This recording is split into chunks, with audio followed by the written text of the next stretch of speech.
So I'm going to quickly gloss over this side because I want to get to the KPIs.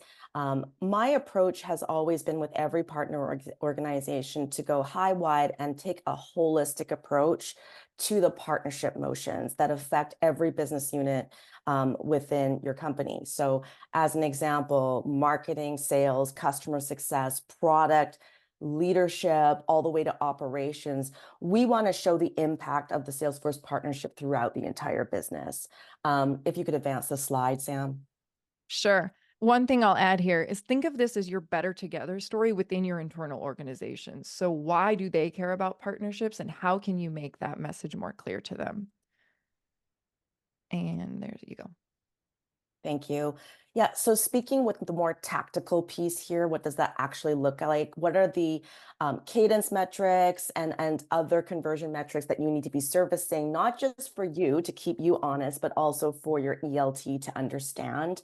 So as an example, when you have that holistic, complete buy-in, not only are you getting, efficiencies and increased conversion within each of these BUs, but you're also getting operational efficiency, right? So as I speak to each bucket, think about that too, is just streamlining the way that you guys are doing business and saving you time that way.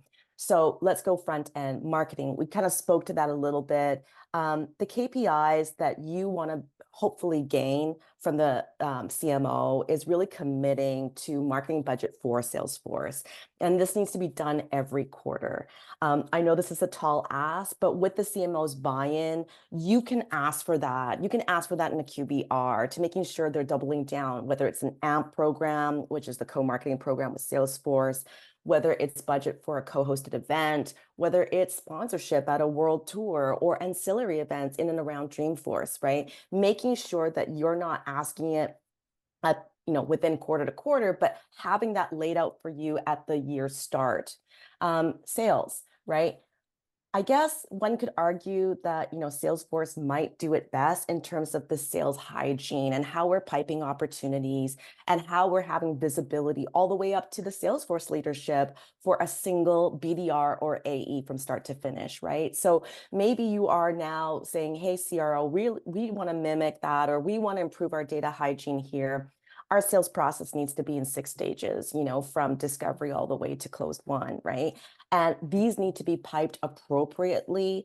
And our partnership stakeholder, meaning you guys, need to have visibility into it anytime you want, and that you know that the data is accurate so that when that stage cycle hits to demo or discovery phase, with buy-in, you can make it so that you decide which deals need to be passed on and shared with the Salesforce account executive for that great triangulation and co-sell motion, thereby increasing speed to cycle by 20%, right? 3 customers, intros a quarter. So this is often a BU that gets overlooked in terms of they don't even realize they're benefiting from the Salesforce partnership and having that great lockstep motion. One of the great things is that customer success stakeholders, in my opinion, are less guarded. They're totally willing to share time. So a Salesforce CS person would love to sync with a partner CS person on the health of an account, on any risk or attrition that might be coming down the pipe, on the progress of an install or implementation, right? Obviously, if it's not sitting well with Salesforce and we're having problems with onboarding, it is going to affect your new logo that you just closed, right, on the partner side. So, that's a great KPI to ensure happens every quarter. CTO. In my experience, if your CTO is not present at each App Exchange cadence that you're having with your PAM, which could be biweekly, it should be at minimum once a month, then there's a problem. And you're never going to get where you want to be in the partnership. Your CTO has to be a primary stakeholder, or it has to be your inside champion when it comes to ELT buy-in for the partnership motion. Without that, they're not sharing roadmap.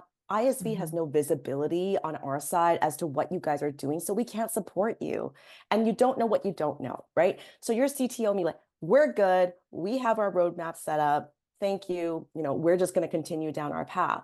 But did you know that by sharing your roadmap, we actually have a limited access pilot coming up for a handful of partners that could get involved with Einstein Copilot way in advance of beta, and that could actually help you develop and shortcut your speed to market on your side. So these are examples of why it's important to do that share on a regular basis. Next, I can't stress this enough, QBRs, QBRs, QBRs. And, this doesn't have to be every quarter. We call it annual business review.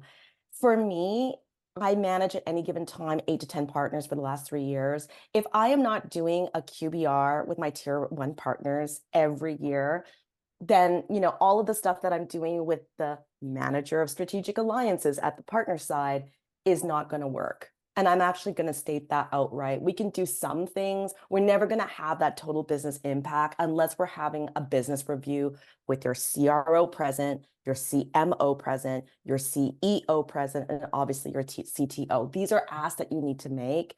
We'll fly to you, your PAM will, ISB leadership will, or you fly to us and you make that commitment.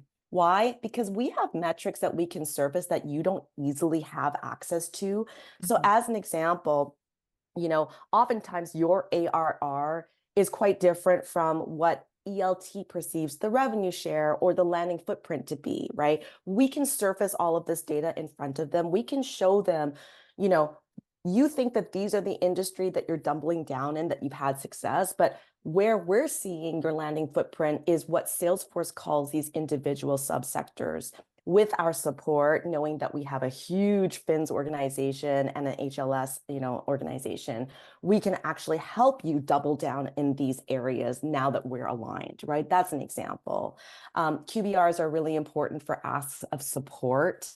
This is your opportunity to say, this is what I need, and for it to be heard, for you to have support from my side in terms of the ISV side to say, yeah, this is what he needs, right? An Mhm. external voice that says, if you invest in these ways, we have seen partnerships exceed their goals and performance metrics by this much, right?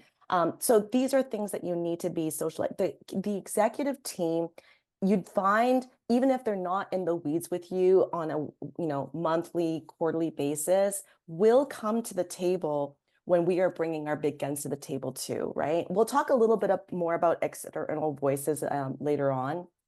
But I've already spoken to operational efficiencies.